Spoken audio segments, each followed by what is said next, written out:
Hi, my name is Chris and I'm one of the founders of Nyfter. We at Nyfter are stoked to finally release our new mouse, the ELT 4K, also known as Nyfter Ergolight. And together with the launch, we wanted to make sure you get everything you need in order to get started. Without further ado, let's start into the quick guide. Hey guys, I'm Jake from Team Nyfter. In this video we'll go through everything there is to know about our brand new Ergolight 4K. Here's a rundown of all the chapters that we'll be going through with the corresponding timestamps. The unboxing, how to connect and use your mouse, buttons and functionalities, software, how to pair the mouse to the receiver in case of a disconnect, how to change the skates, and also how to clean your mouse. Keep in mind that you can also simply use the integrated chapters here in the YouTube video feature as well. When you receive the mouse, you will of course get the box in a corresponding color of your mouse. You'll then be able to open it with a magnetic latch from the left side, and you are then greeted with the mouse, which you can simply grab and take out the box. You will then have to put your finger into the hole in order to take out the rest of the box, and inside of here you will get all the rest of the goodies. Inside of the box you get a thank you card, which also has some QR codes on the back for this very product guide, and also the software to be downloaded. We will go into this further in a bit. You do also get a branded pouch to store the mouse and the cable and also the receiver inside of it when you're traveling. Then you also do get these spare skates in case any of the stock skates have come loose over time, or also if they're simply too scratched up. You also do get another small bag that houses the cable and also the receiver of your color. Here's a closer look at the receiver, which is USB-C on this end. This will either come in mint blue, white, or black depending on the mouse that you got. And then on this first batch, it only has a black cable. For future batches, this one will actually be in white if you got the mint blue or the white version. How to connect and use your mouse. In order to use the mouse, you need to grab the provided cable. You then plug the USB-A end into your PC, preferably the rear I/O, and then you plug the USB-C end into the receiver like this. Make sure that the receiver is as close to the mouse as possible for maximum performance. This is especially important when using high polling rates. I personally always place my receiver at the end of my mouse pad up here. You can then turn on the mouse with the switch underneath simply by putting your nail into this ridge and pushing it down to the on position. Buttons and functionalities. On the top of the mouse you will find the usual 5 buttons, which are mouse 1 aka the left mouse button, mouse 2 aka the right mouse button,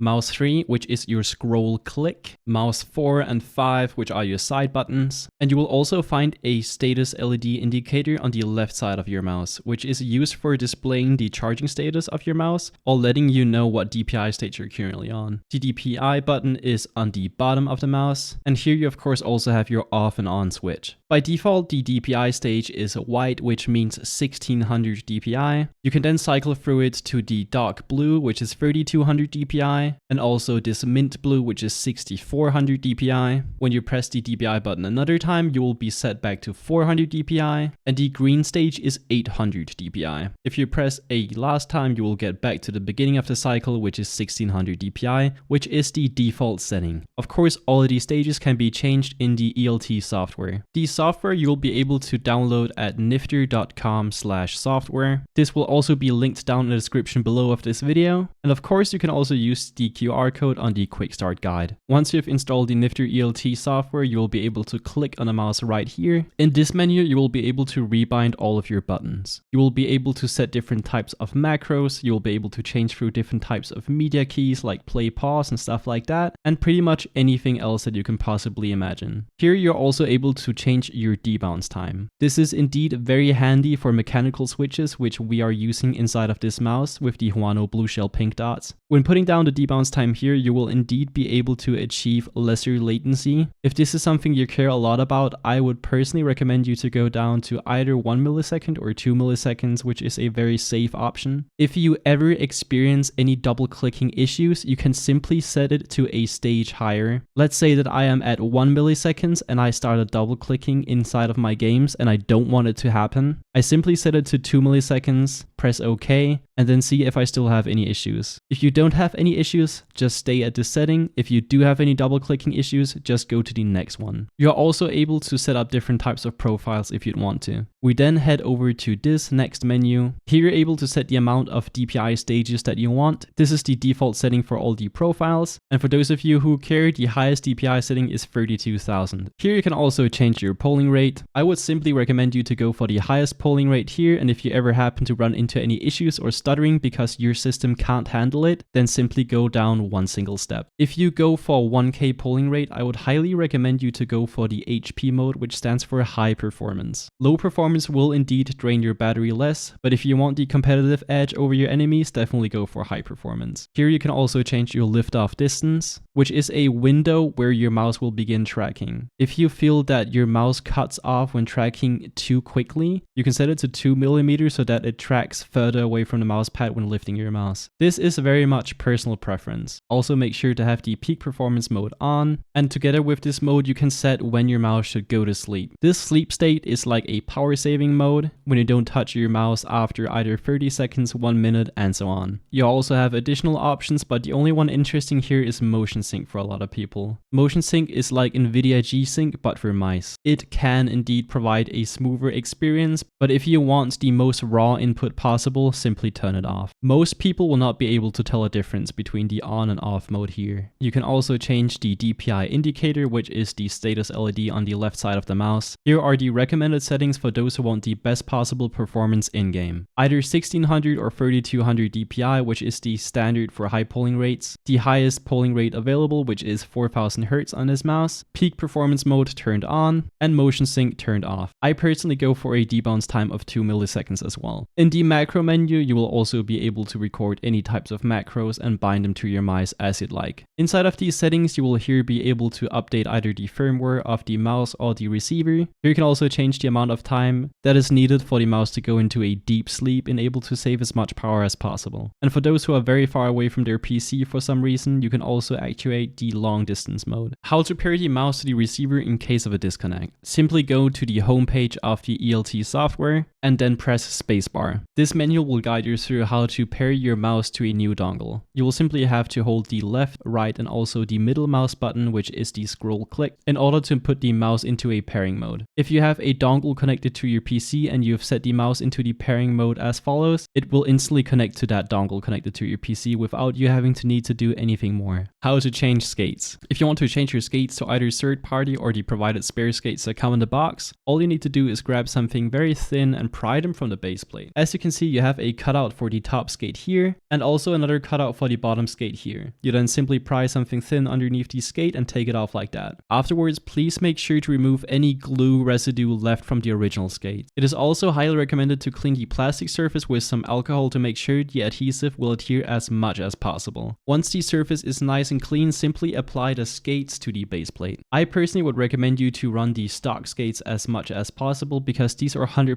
PTFE and have a very superior glide over most stock skates out there, but some of you might have an issue with the center skate coming loose, so then you can simply stick this spare skate onto it. How to clean your mouse. We highly advise you to stay away from alcohol and other abrasive cleaning solutions, since your coating will deteriorate quickly when doing so. In order to clean your ELT, we recommend you to simply use a damp microfiber cloth and clean the top shell without any excessive force. This way you will make sure that your coating will last as long as possible. That's about it for the product guide on the ELT 4K, also known as the Ergolight. If you have any questions regarding the product, please reach out to us on our homepage over at nyfter.com, so that we're sure that we actually do see your message and are able to help you as quickly as possible. Other than that, I hope that you enjoy using your new ELT, and we all thank you for your support.